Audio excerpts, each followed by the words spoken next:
Bonsoir à toutes et à tous. C'est un plaisir de vous retrouver pour votre journal de ce samedi 1er juin. Voici les informations que nous allons développer. Plusieurs tonnes de denrées alimentaires en faveur de la Nouvelle-Calédonie ont été récoltées aujourd'hui par une cinquantaine de bénévoles. L'opération solidaire lancée par la commune de Punaoya va permettre d'expédier tous ces dons le 10 juin prochain. Maltraitance animale, chiens en divagation ou encore fourrière, toujours en attente. Les sujets qui concernent le meilleur ami de l'homme sont souvent laissés de côté. Les bénévoles qui œuvrent pour la protection des animaux interpellent les autorités. C'est une chanteuse bien connue du Fénois et elle va participer avec le groupe de danse Temaeva au prochain Festival des Arts du Pacifique à Hawaï. Une délégation polynésienne d'une centaine de personnes va faire le déplacement. Raumata Tetuanui est une des ambassadrices avec également Heretu Tetahiotupa. Tous deux sont avec nous en plateau juste avant de prendre l'avion dans quelques heures. Ils nous parleront du spectacle mais aussi du programme des jeunes leaders du Pacifique. À 7 jours du Teaito, la course de Tahoe a réuni 900 rameurs et rameuses aujourd'hui à la Pointe Vénus. Chez les hommes, Kyle Tarofo s'est imposé, alors que chez les femmes, Iloa Echen a confirmé son statut de meilleure rameuse du Fénois. Merci d'être avec nous. À Punaoya, ville jumelée avec celle de Dumbéa, en Nouvelle-Calédonie, la solidarité s'organise. Aujourd'hui, une cinquantaine de bénévoles étaient à pied d'œuvre pour récolter des dons devant les supermarchés de la commune, des denrées alimentaires, mais aussi des vêtements ou des produits de première nécessité. Tout était bon à prendre. L'action était menée par la commune de Punaoya avec le soutien de l'association Heritini. Reheina Jarion Heidienko. Il n'a même pas fallu une heure pour remplir ses caddies de denrées alimentaires.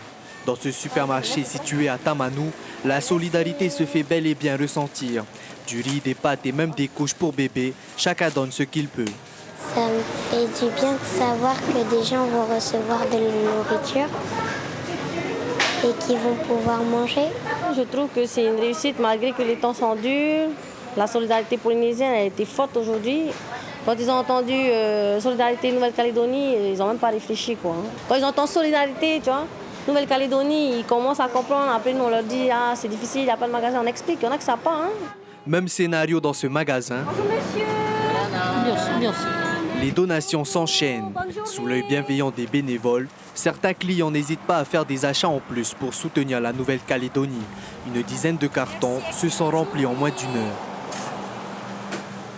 Quand il y a des choses comme ça, on essaie toujours de donner.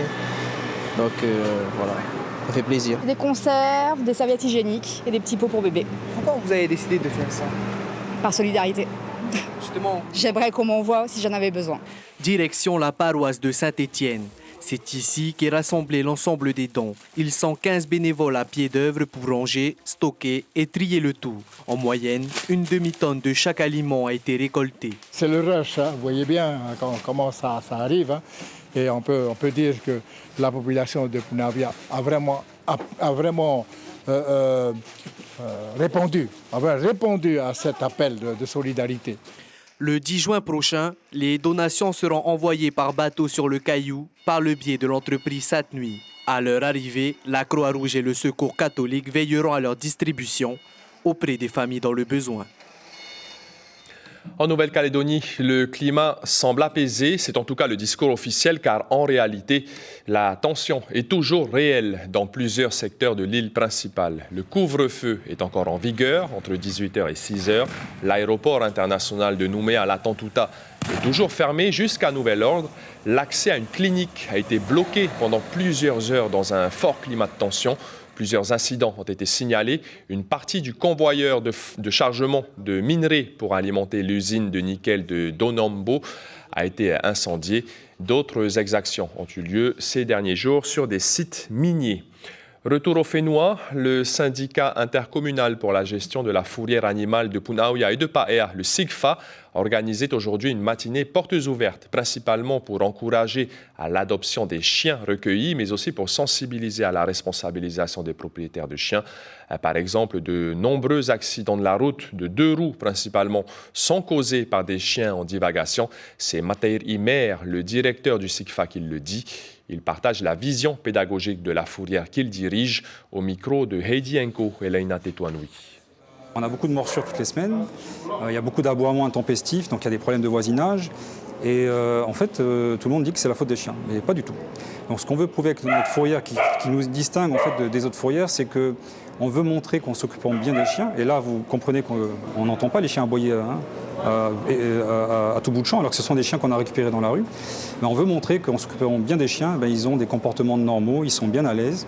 Et du coup, on peut être bien avec nos animaux domestiques à la maison. Et la maltraitance animale, vous le savez, est une réelle problématique en Polynésie française. Une des causes, peut-être, la surpopulation canine qui entraîne ensuite plusieurs dizaines de cas de maltraitance animale ou d'abandon. Les associations et les bénévoles voués à la cause animale n'ont pas de répit et interpellent les autorités. Ils souhaiteraient davantage de répression contre les auteurs de sévices. Mélodie Ouilamoa Fassioné, Mélissa Chong. La zone industrielle de la Punaruu est bien connue de Laurence Percy. Très régulièrement, elle y trouve des chiots, des chatons abandonnés derrière des bâtiments ou des poubelles. Un premier exemple malheureusement de maltraitance animale, un phénomène qui s'amplifie au Fénois. La maltraitance, ça commence à tout moment. Un geste simple, on sort d'un magasin, on voit un petit enfant avec sa mère qui passe devant un chien, il lui met un grand coup de pied. Voilà. Mais c'est vrai que le plus choquant, ça a été lorsque j'ai vu et que je vois encore des chiens avec des yeux crevés, des coups de couteau, des chiens laissés dans des états lamentables. Enfin, c'est terrible. Des actions ponctuelles de stérilisation ont été mises en place, mais cela ne règle pas la problématique des actes de cruauté envers les animaux. Pour cette fervente défenseuse de la cause animale, il faut passer à la répression et s'inspirer de ce qui se fait dans les territoires voisins. On a vu en 2019, il me semble que c'est les îles de la Loyauté, ont placé la personnalité juridique des animaux dans leur code. Donc, en mettant cette protection, on peut mettre en place des répressions réglementaires, des mesures réglementaires sous forme d'amende. Dès qu'on touche au porte-monnaie, eh bien oui, là, les gens vont commencer à réfléchir à deux fois. Mahina fait partie des communes bons élèves dans la gestion de la population de chiens errants. Un travail en collaboration avec les associations et la police municipale depuis 5 ans. Sensibilisation sur le terrain, campagne de stérilisation, tarifs renégociés et même un projet de refuge en discussion. Les résultats sont visibles sur place. Depuis 2019 jusqu'à aujourd'hui, ça a baissé. Maintenant, les gens, le voisinage sont plus sensibles. À chaque fois qu'ils voient un truc pas bien, ils nous appellent, on intervient. C'est un peu difficile quand nous avons cette leçon de la cause animale, qu'une fourrière, ça part à faire une éradication de l'animal, que ce n'est pas notre but à nous d'éradiquer l'animal. Un début de solution qui reste malheureusement insuffisant à l'échelle du pays. Les associations interpellent les autorités publiques. Aujourd'hui, on estime à environ 500 000 le nombre de chiens en Polynésie française. Et depuis septembre 2022, date d'ouverture de la fourrière de Punaoya et de Paea, un tiers des chiens recueillis ont été adoptés. On fait le point sur la loque américaine, cette maladie qui atteint les ruchers et qui peut tuer des colonies entières d'abeilles. C'est le fléau des apiculteurs. Le dernier producteur touché est installé à Punaoya. En Polynésie, la bactérie a officiellement fait son apparition au début des années 2000, il y a quasiment un quart de siècle, même si elle était présente dans les années 90. Au Fénois, elle n'empêche pas le développement de l'apiculture qui se porte plutôt bien. À Tahiti et à Moorea, chaque année, des cas de loque américaine sont pourtant signalés. Laurent Pasco, vétérinaire à la direction de la biosécurité, est au micro du Berliao. Ça serait depuis 24 ans qu'on serait alarmé, donc non, ça n'a pas l'air de se développer plus qu'avant. Je vous dis, les apiculteurs apprennent à vivre avec, mais ce qui est le plus important, c'est de préserver les îles qui sont indemnes. Donc faire très attention à l'approvisionnement des nouveaux apiculteurs et même des apiculteurs anciens qui sont installés sur des îles indemnes. Il ne faut pas qu'ils introduisent de matériel ou d'abeilles à partir d'îles indemnes pour préserver ces sanctuaires encore indemnes de la maladie de la loque. Et la loque américaine est officiellement déclarée présente dans 6 îles de Polynésie, dont Tahiti et Moorea. Plusieurs dizaines de futurs étudiants universitaires ont pris part aujourd'hui à une réunion d'information organisée par le ministère de l'Éducation et la DG2E. Cap sur la métropole, c'était le thème de cette matinée. L'objectif, préparer au mieux les enfants du Fénois à partir en métropole et finaliser les démarches en amont de la rentrée de septembre. Prêts étudiants, assurances, couverture maladie, logement, tous les interlocuteurs concernés étaient présents. Une plateforme numérique pour l'orientation des futures générations va aussi être mise en service. On écoute un futur étudiant au micro de Charlotte Mestre et Jérôme Lee. Pour voir les aides de logement et pour pouvoir bénéficier des aides pour aller en France. Quand tu penses à comment ça peut se passer en métropole, est-ce que ça t'inquiète un peu? Ouais, quand même. C'est pas le même mode de vie qu'ici. Elle a reçu 2 médailles régionales et départementales lors du concours de meilleur apprenti de France. Naomi Seresia a surtout été la première représentante de la Polynésie à se présenter dans la catégorie des métiers de la mode. Elle devait réaliser en 35 heures un corsage, un dossier technique et une pochette en s'inspirant de Vivienne Westwood, une styliste britannique. Avec une médaille d'or et une médaille d'argent au concours d'apprentis, dans quelques années, Naomi envisage de participer au concours du meilleur ouvrier de France. La jeune femme de 18 ans nous partage son expérience au micro d'Hélène Leroyer-Goulet. C'est vraiment intéressant parce que j'ai pu voir beaucoup de filières que je ne connaissais pas du tout, comme par exemple l'art des maquettes. Je ne savais pas du tout que ça s'apprenait, que ça existait. Après, ce qui a été assez particulier aussi pour moi, c'est que normalement, là, c'était que la remise départementale. Et du coup, je suis passée à la fin de toutes celles qui ont reçu leur médaille en section mode. Et ils ont expliqué que j'étais venue spécialement de la Polynésie, que j'étais la première représentante et que du coup, ils ont fait une exception pour me remettre la médaille départementale que j'avais gagnée et la régionale. Et comme tous les samedis, place maintenant à notre page dédiée aux musiciens Tehono Rahua.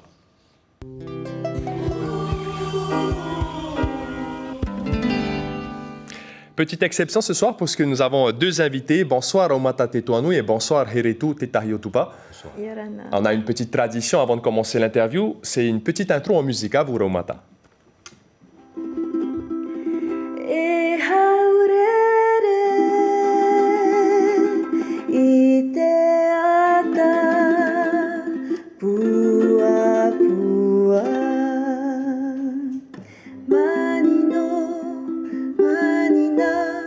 Mania maharara ite itu ate moana uri uri ite pahivera otera mahana hanari iha oteta. Merci beaucoup, Raumata, pour cette petite introduction. Merci à tous les deux d'être avec nous.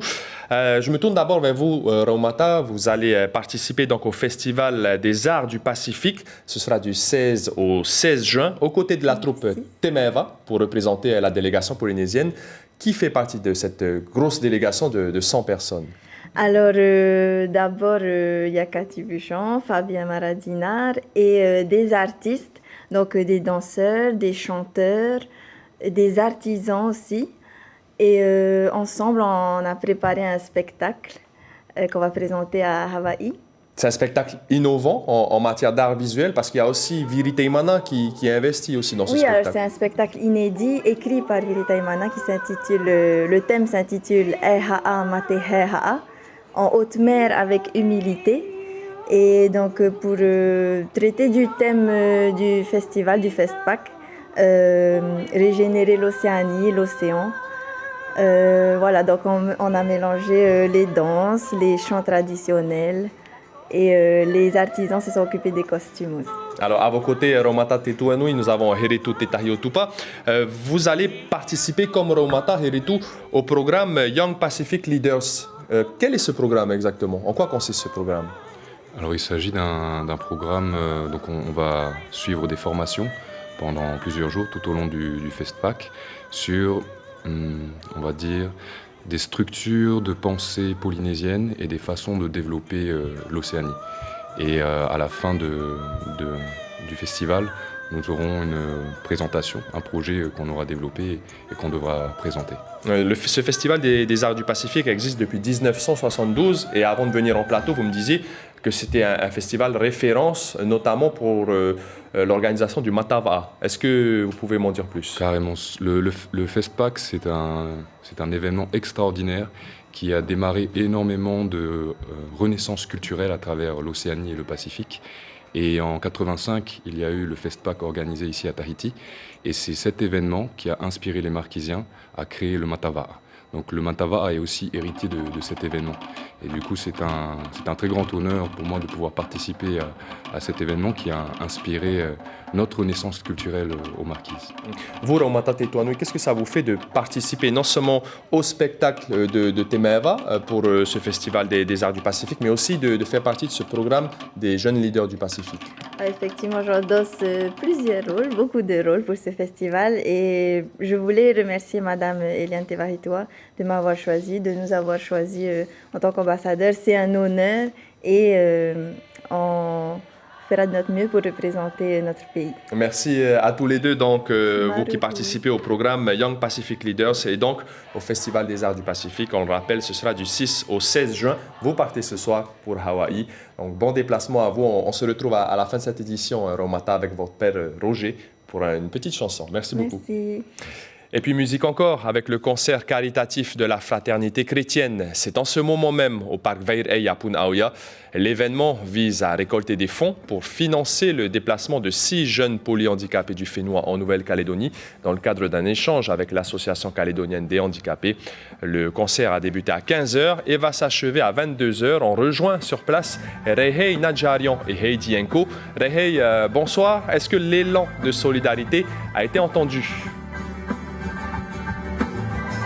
Bonsoir Marouki, effectivement, regardez juste derrière moi, une centaine de personnes s'est rassemblée ici pour soutenir le projet de la Fraternité chrétienne des handicapés qui consiste à envoyer 6 polyhandicapés en Nouvelle-Calédonie d'ici le mois de septembre. Alors ce voyage a pour but de leur faire découvrir de nouveaux horizons car certains d'entre eux n'ont jamais eu la chance de pouvoir partir en dehors de la Polynésie.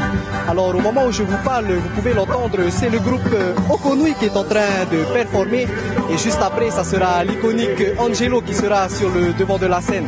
À savoir que les groupes Natura Jam, Hirinaki Sound et Pakai Sore ont fait danser le parc Vairei tout au long de l'après-midi. Alors par ailleurs ce soir l'ambiance est plutôt familiale. Les parents sont venus nombreux accompagnés de leurs enfants pour passer une belle soirée dans la bonne ambiance car ici ils peuvent manger, ils peuvent se rafraîchir. Vraiment tout a été mis en place pour assurer leur confort. Pour finir Marouki, je dirais que toutes les personnes présentes ici ce soir sont vraiment heureux d'être ici car ils le savent, s'ils sont venus, c'est pour la bonne cause. Merci beaucoup Rehei Nadjarian. Merci également à Heidi Enko à la caméra et à la transmission. Les collégiens internes de l'établissement de Ho ont été initiés il y a quelques jours aux percussions traditionnelles, au chant, à la guitare ou encore au ukulélé pendant plusieurs jours, et cela par un musicien réputé du Fénois, Tereari Tavita. Il est intervenu dans le cadre du programme de loisirs éducatifs en internat à la demande de la Fédération des œuvres laïques.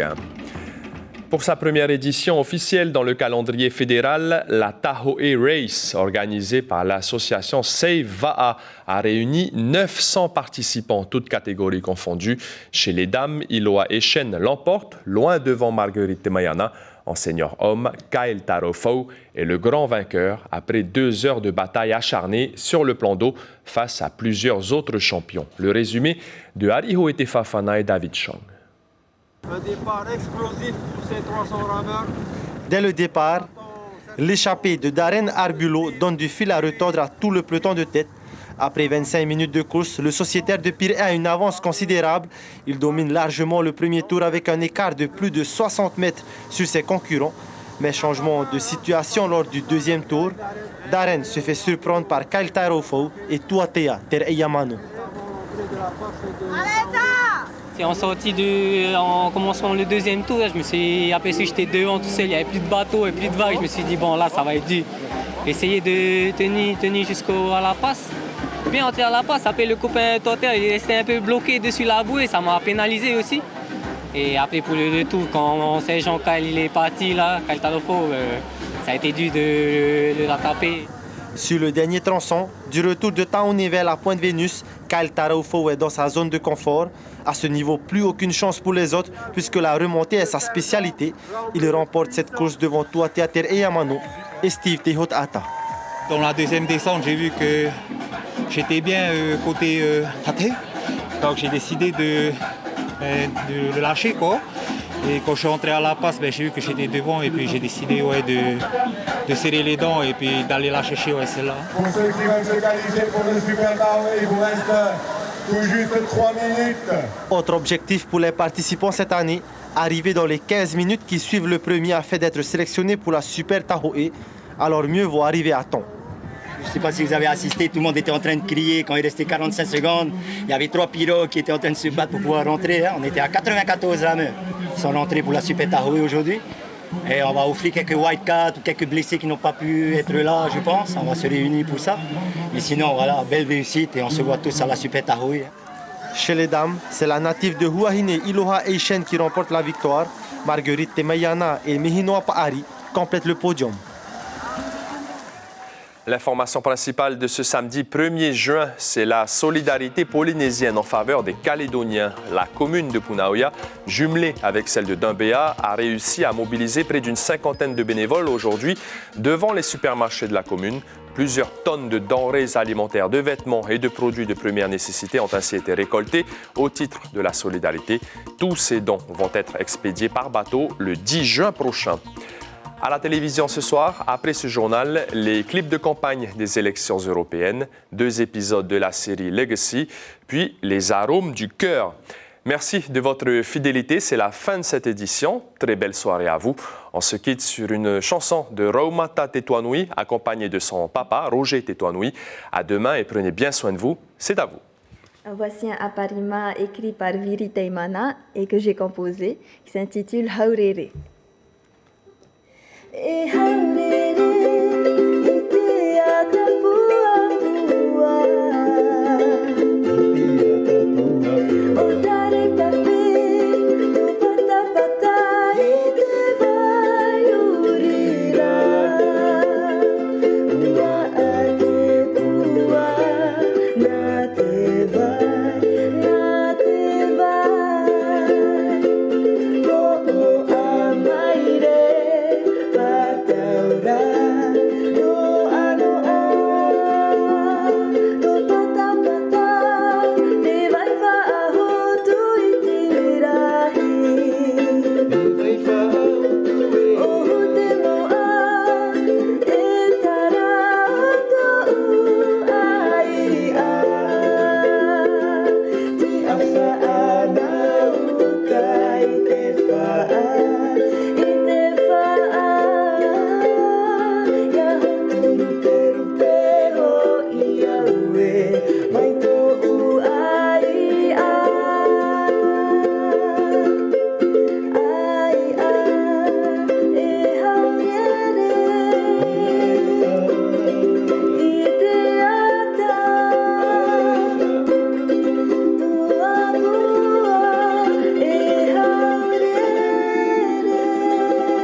Retrouvez ce programme en replay sur notre site internet.